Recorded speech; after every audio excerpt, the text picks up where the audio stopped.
Hello friends, welcome to Dakshai English literature zone. दोस्तों, आज हम बात करेंगे विलियम ब्लेक की लिखी हुई एक बड़ी ही खूबसूरत पोएम अ पॉइजन ट्री। दोस्तों, जैसा कि मैं थोड़ा आपको विलियम ब्लेक के बारे में बताना चाहूँगी, वैसे मैंने विलियम ब्लेक के पूरी बायोग्राफी पे वीडियो बनाया हुआ है, आप बिल्कुल देख सकते हैं मेरे चैनल पे। दोस्तों, जो विलियम ब्लेक थे वो एक प्री रोमांटिक पोएट के रूप में निखर कर आए, क्योंकि उन्होंने कहीं ना कहीं नियो क्लासिकल जो लिटरेरी थी उसको रिजेक्ट किया था और उन्होंने अपने मोड्स ऑफ थॉट को चुना था। वो विजनरी पोएट भी थे, क्योंकि उनको विजन आते थे। वो जब 4 साल की उम्र में थे तभी उनको विजन, पहला जो उनको सपना दिखा था या विजन उनको कह लीजिए, ऐसा कहा जाता है कि उनको सच में साक्षात रूप भगवान के दर्शन हुए थे। जब वो 4 साल की उम्र में अपने घर की खिड़की पे बैठे थे, विंडो के पास बैठे थे, तो उनको गॉड दिखे थे। और उसके बाद भी उन्हें 9 साल की उम्र में, जब वो 9 ईयर्स के थे, तब भी उनको एक ट्री दिखा था जिस पर बहुत सारी एंजल्स, एज ए एप्पल, जैसे एप्पल लगे होते हैं वैसे ही एंजल्स थे। तो उनको विजनरी पोएट कहा जाता है, क्योंकि उनको ऐसे ऐसे विजन आया करते थे।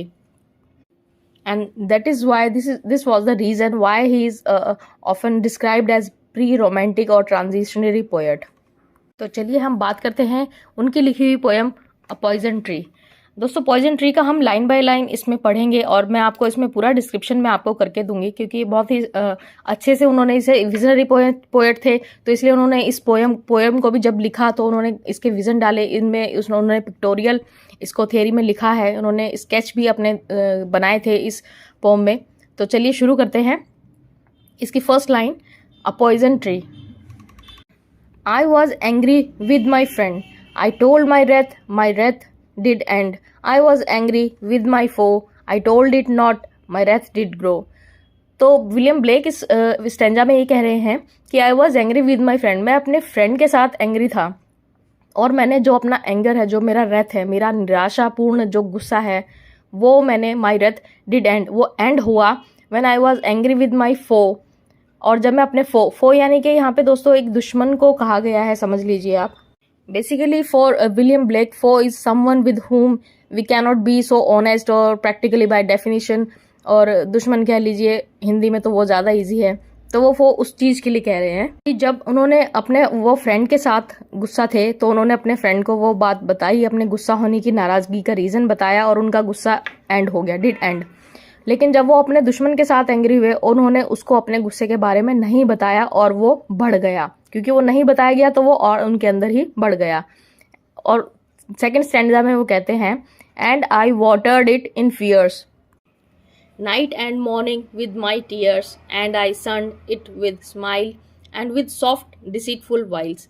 वो कह रहे हैं विलियम ब्लेक इसमें कि मैंने जो अपना गुस्सा नहीं बताया अपने दुश्मन को, और वो मेरे अंदर ही मैंने उसको रखा और उसे मैंने सींचा है। नाइट एंड मॉर्निंग मतलब रात दिन, आप समझ लीजिए, कह सकते हैं। एक्चुअली क्या होता है कि पोम की अलग ही एक लैंग्वेज होती है। रात दिन के लिए हम एग्जैक्टली नहीं कह सकते कि यहाँ पे रात और सुबह हम कहेंगे, रात दिन कह सकते हैं। विद माई टीयर्स, उन्होंने अपने गुस्से को अपने आंसुओं से सींचा, और वो जो उनका गुस्सा है उस धोखेबाज डिसीटफुल वाइल्स के लिए वो बढ़ता चला गया दिन पे दिन, क्योंकि उन्होंने अपना गुस्सा जाहिर नहीं किया अपने दुश्मन से। थर्ड स्टैंजा में वो कहते हैं, and it grew both day and night till it bore an apple bright and my foe beheld it shine and he knew that it was mine.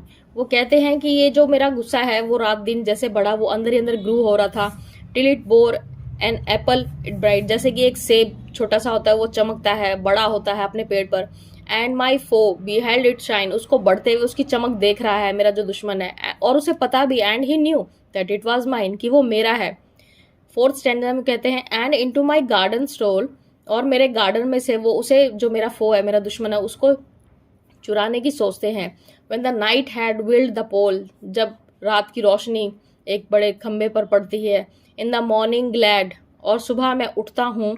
आई सी, मैं देखता हूँ। माई फो आउटस्ट्रेच्ड बीनीथ द ट्री, जो मेरा दुश्मन है वो फैला पड़ा है, आउटस्ट्रेच्ड हो रखा है, लेटा पड़ा है, बीनीथ द ट्री, पेड़ के नीचे। तो विलियम ब्लेक इस पोम में ये बताना चाहते हैं, कंफर्म करना चाहते हैं कि हम अपने गुस्से को अपने दोस्तों के साथ तो बांट लेते हैं कि मैं तेरे से इस बात पे गुस्सा था या और दोस्त मना भी लेते हैं, लेकिन जब बात दुश्मन की आती है तो उसे गुस्सा जाहिर करना इतना आसान नहीं होता। हम अपना गुस्सा नहीं बताते और वो कहीं ना कहीं बढ़ता चला जाता है। इस पोम का जो टाइटल है पॉइजन ट्री, उसका भी जो रिलेशन है वो यही है कि पॉइजन ट्री इसलिए बोला गया है कि जो गुस्सा है, उसका जो गुस्से का जहर है, वो जहर रूपी पेड़ पर जो मेरे जहर का जो एक कहते हैं कंक्लूजन है, वो एक एप्पल के रूप में बता रहे हैं कि जो मेरे जहर रूपी पेड़ पर एक एप्पल जो फल लगा है, उसे खाकर उसे चुराने की सोची मेरे दुश्मन ने। उन्होंने पता भी था कि ये गुस्सा मेरा है, मेरे इस गुस्से के जहर से उसे खो सकता है, लेकिन फिर भी जो उसका डिसीटफुल नेचर है, जो धोखा देने का नेचर है, उसने उस फ्रूट को तोड़ा और खाया, और वो आउट स्ट्रेच होकर बीनीथ द ट्री गिर गया, वो फैल गया उस फल को खाकर, और मैं उसको देखकर आज खुश हूँ।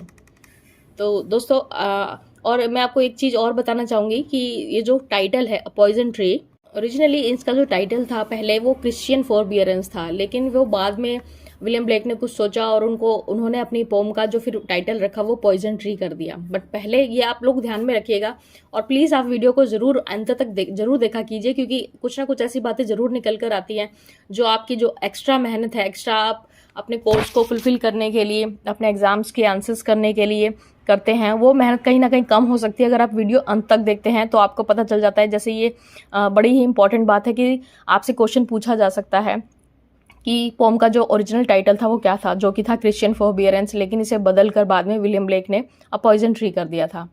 तो दोस्तों मिलते हैं नेक्स्ट वीडियो में। आशा करती हूँ आपको ये समरी अच्छी लगी होगी जो कि लाइन टू लाइन की गई है।